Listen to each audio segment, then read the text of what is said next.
की मुनासिबत से पटन के निहालपुरा और तरकोल बल में मुख्तलिफ मकामात पर मिलाद की रैलियां बरामद हुई। जुलूस निकाला गया जिसमें काफी तादाद में अकीदतमंदों ने शिरकत की। सबसे बड़ा जुलूस निहालपुरा से बरामद हुआ जो तापर पटन में इख्तिताम पजीर हुआ, जहां पर उलमा ने सीरत हजरत रसूल खुदा पर रोशनी डाली। उलमा ने कहा कि इस्लाम हर मजहब का एहतराम करने का दर्स देता है, इसलिए हर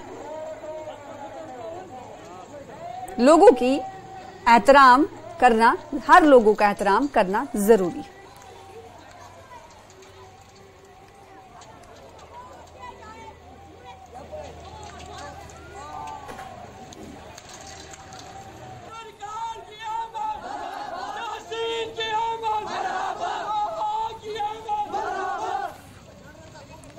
इस दिन हजरत पैगंबर जनाब मोहम्मद रसूलुल्लाह सल्लल्लाहु अलैहि वसल्लम आज से 1450 साल पहले इस दुनिया में तवल्लुद हुई है और पूरे कायनात को सिखाया अमन और इंसानियत का दर्स।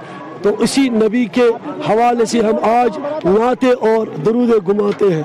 अमन वाले नबी सल्लल्लाहु अलैहि वसल्लम इंसानियत के नबी है और इसी के वसीले से, इसी के तफैल से कायनात के खुदा ने पूरी कायनात को माबूस किया है, पूरी कायनात को बनाया है, क्योंकि जहालत थी बहुत ज़्यादा। और नबी रहमत सल्लल्लाहु अलैहि वसल्लम ने हमें जो पैगाम दिया है, हमें समझाया है कि इंसानियत कौन सी चीज़ है।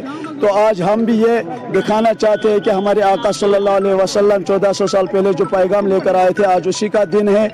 इसी दिन वो पैदा हुए थे, उसके आने से पूरे आलम में अमन आया था और ये अमन की रैली है। आज हमने नबी सल्लल्लाहु अलैहि वसल्लम की खुशी के लिए, उसकी रज़ा के लिए ये रैली निकाली है, हर साल की तरह आज भी निकाली। अस्सलाम।